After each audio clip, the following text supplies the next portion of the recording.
उत्तर प्रदेश के कानपुर देहात का थाना रूरा और थाना भोगनी, इन दोनों थाना क्षेत्र के रूरा की लड़की थी और भोगनी का लड़का था। 15 मई 2023 को इन दोनों की धूमधाम से शादी होती है। शादी के बाद दुल्हन जब अपने घर पहुंचती है, यानी अपने ससुराल पहुंचती है, वहां बड़े अच्छे से रह रही थी। धीरे धीरे करके 10 दिन का समय बीत जाता है। 10वें दिन यानी 25 मई 2023 को दुल्हन के पेट में बहुत तेज का दर्द होने लगता है। उसने दूल्हे से कहा कि मेरे पेट में बहुत तेज दर्द हो रहा है, असहनीय दर्द हो रहा है, तकलीफ ज़्यादा हो रही है, मुझे कुछ करिए, डॉक्टर के पास लेके चलिए। अब वो लड़का अपने परिवार से बताता है कि ऐसे ऐसे इसके पेट में दर्द हो रहा है, मुझे इसको हॉस्पिटल लेके जाना होगा। और वो सीधा हॉस्पिटल लेकर के जाता है, हॉस्पिटल में उसे भर्ती करा देता है। डॉक्टर लोग उसका चेकअप करते हैं तो पता चलता है कि वो गर्भवती है। शादी को अभी 10 दिन हुए हैं, वो गर्भवती है और उसको बच्चा भी होने वाला है। अगला दिन आता है यानी कि 26 मई 2023 को वो एक बेटी को जन्म देती है। और जैसे ही बात दूल्हे को, उसके परिवार को, उसके रिश्तेदारों को पता चलती है तो उनके पैर तले जमीन खिसक जाती है। वो सोचने पे मजबूर हो जाते हैं और इसका सबसे ज़्यादा असर दूल्हे पे था। दूल्हे ने अपनी शादी को लेकर के बहुत सारे ख्वाब देखे थे, बहुत सारे सपने देखे थे, लेकिन दुल्हन के उस पुराने फैसले से उसकी ज़िंदगी पूरी तरह से बर्बाद हो जाती है। वो सोचने पे मजबूर हो जाता है। हालाँकि किस तरह की पंचायत होती है, कई तरह के फैसले भी होते हैं, लेकिन दूल्हा गुमसुम रहता है, परेशान रहने लगता है। आज की जो कहानी मैं आपको सुनाने जा रहा हूँ, इस कहानी में कुछ ऐसा ही होता है। दूल्हा एक नहीं था, बल्कि दूल्हा का संख्या बहुत ज़्यादा था और अपने अपने दुल्हनों को लेकर इतना ज़्यादा परेशान थे। जब ये खबर अखबार में पढ़ छपती है तो लोगों को इस कहानी पे बिल्कुल भी यकीन नहीं हो रहा था कि आखिरकार इतने सारे दूल्हे दुल्हन को लेकर के परेशान क्यों। आदाब, नमस्कार, सत श्री अकाल। मैं जितेंद्र कुमार। आज की जो सच्ची घटना मैं आपको सुनाने जा रहा हूँ, ये सच्ची घटना है जम्मू कश्मीर के एक जिला है बरगांव। अब जब बरगांव का लड़का और जम्मू कश्मीर, जम्मू के राजौरी की लड़की होती है। दिसंबर 2022 का ये वाकया है। दूल्हा अमीन मीर होता है, उसकी शादी होने वाली थी और शादी को लेकर जैसे बारात जाती है, लेकिन शर्त ये रखी गई थी कि ज़्यादा बाराती नहीं आएंगे। जैसे ज़्यादा बाराती नहीं आएंगे तो फिर ठीक वैसे ही दुल्हन पक्ष के भी ज़्यादा लोग नहीं होंगे, मुख्तसर यानी कम लोग होंगे, चंद लोग होंगे। उनके लिए खाने पीने की व्यवस्था की गई थी और कुछ ही देर के बाद फिर निकाह की तैयारी होती है। जब निकाह की तैयारी हो रही थी तभी उससे पहले ही लोग आपस में कानाफूसी करना शुरू कर देते हैं। कानाफूसी की सिर्फ एक ही वजह थी कि जो मेहर की रकम रखी जाएगी, उस मेहर की रकम ठीक से रखा जाना चाहिए, यानी कि लड़के वालों की हैसियत के हिसाब से। आपको बताते चले कि जब मुस्लिम विधि के हिसाब से निकाह होता है तो लड़के वालों की तरफ से एक मेहर की रकम तय की जाती है और मेहर की रकम हर हाल में दुल्हन को अदा करनी ही पड़ती है।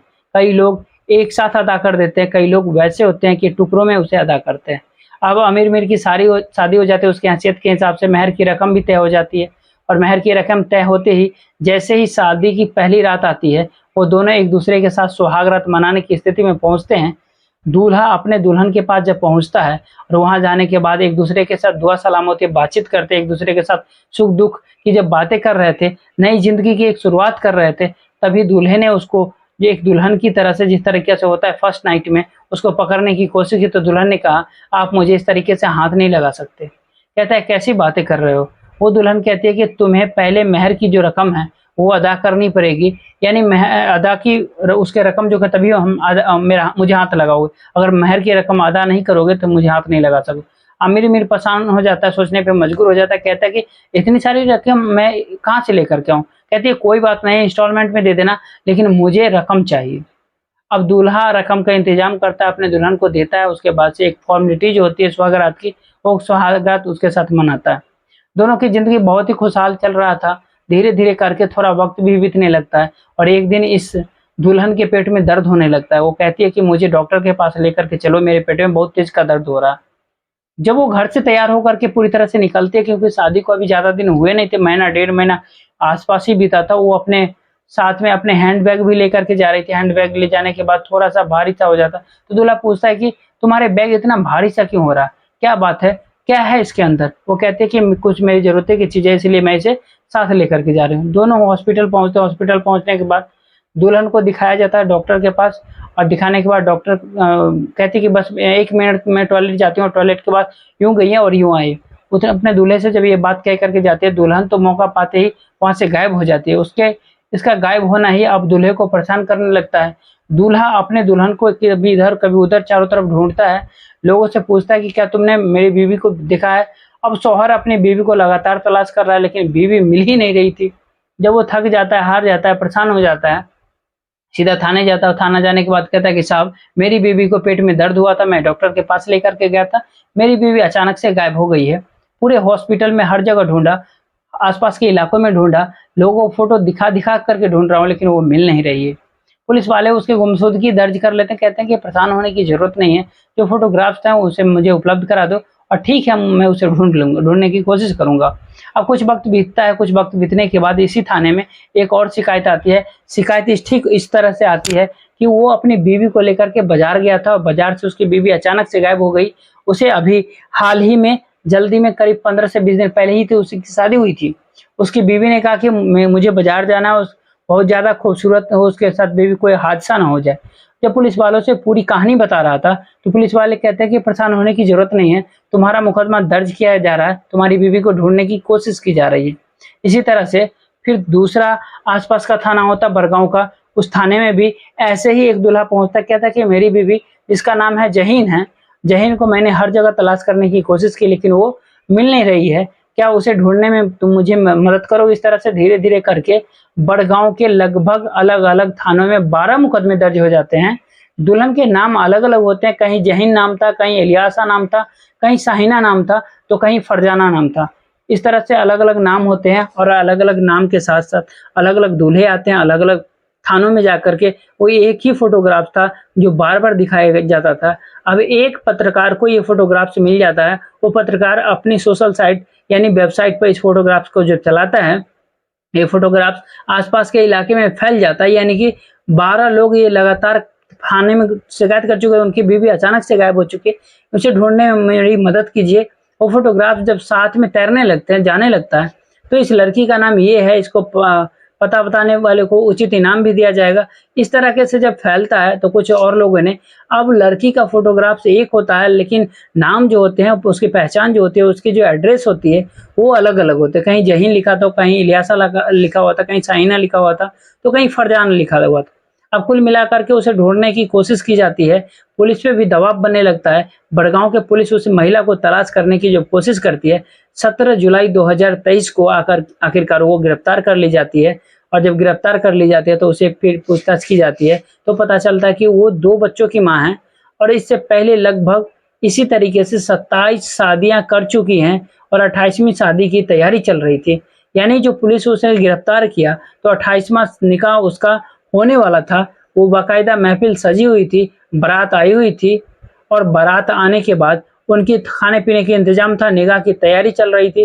लेकिन जैसे पुलिस को सूचना मिलती है, उस महिला को उसे दबोच लिया जाता है, उसे गिरफ्तार कर लिया जाता है। लगभग उसकी उम्र 30 साल के आसपास रही होगी और 30 साल की उम्र में उसने 27 शादी निकाह किए थे, 27 दूल्हे बनाए थे। 27 दूल्हों के पास वो जाती जरूर थी, लेकिन उनके पास वो कुछ वक्त रुकने के बाद वो अपने पास या तो वो कभी बाजार में खरीदारी के बहाने से, कभी हॉस्पिटल में पेट दर्द या कोई और बीमारी के बहाने से, तो कभी होटल में कहती मुझे अच्छे जगह खाने खिला करके लेकर, कभी खाने खाने के हिसाब से, तो कभी उसके पार्क में बैठने का मन करता था। चलो अपने शौहर से कहती थी कि चलो पार्क में चलते हैं, वहाँ कुछ बैठेंगे, बातचीत करेंगे, अपने सुख अपने दुख की कुछ किस्से कहानियां आपस में एक दूसरे को सुनाएंगे। लेकिन वो घर से निकलती थी अपने हाथ में बैग लेकर के, हैंड बैग लेकर के, हैंड बैग में पैसे होते थे। वो मेहर की रकम को कोशिश करती थी कि निकाह होने के बाद जब उसकी पहली सुहागरात मनाई जाए तो पहली ही सुहागरात में वो सारे के सारे मेहर के रकम मिल जाए। और उसका एक ही कोशिश होती थी, एक ही टारगेट होता था कि जिस दूल्हे से जितनी जल्दी हो सके छुटकारा मिल सके।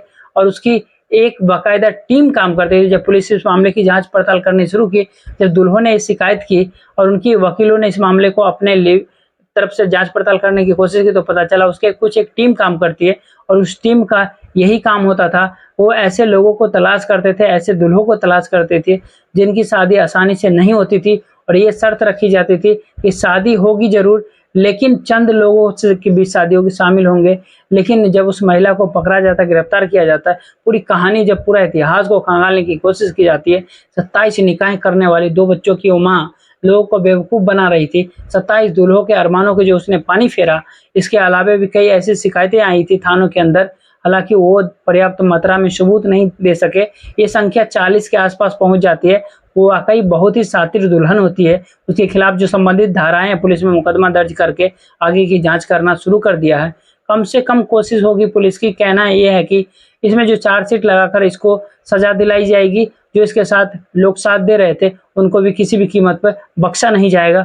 दोस्तों, शादी को लेकर बहुत सारे लोग ख्वाब देखते हैं। बहुत सारे लोग, शादी का लड्डू ही ऐसा होता है, जो खाते हैं वो भी पछताते हैं, जो नहीं खाते हैं वो भी पछताते हैं। लेकिन ऐसे लोगों की पछतावा को कुछ ज्यादा होता है, जिनकी जिंदगी में ज्यादा छलावा होता है। जैसे कानपुर देहात की इस कहानी में शादी होती है, 10वें दिन बाद बेटी पैदा हो जाता है। और ऐसे दूल्हों का क्या, जिनकी जिंदगी शुरू से ही नर्क हो जाती है। ठीक है, ऐसे दूल्हे तो सब्र कर सकते हैं कि हाँ, पैसे के लालच में आकर उन्होंने एक खूबसूरत दुल्हन को अपने जिंदगी का हिस्सा बनाया, बल्कि वो लुटेरी दुल्हन होती है और जिंदगी बर्बाद करने की पूरी कोशिश करती है। कई लोगों ने तो सब्र कर लिया था। कि ये भी बताया जाता कि पुलिस की जांच में ये आया था कि जब दुल्हन उन्हें मिल जाती थी, ढूंढने पर, कोशिश करने पर, वो कहती थी कि अगर तुमने मेरे खिलाफ कोई एफआईआर दर्ज की या शिकायत करने की कोशिश की तो तुम्हें कुछ गंभीर धाराओं में, यानी जैसे रेप जैसे धाराओं में मुकदमा दर्ज कराकर तुम्हें जेल भेजवा दूंगी। इसलिए कुछ लोग डर की वजह से इस शिकायत नहीं करते थे। कुछ लोगों की उम्र ज्यादा होती थी, दुल्हन की उम्र कम होती थी, इसलिए वो सोचते थे कि बात समाज में आएगी तो उसका गलत असर जाएगा।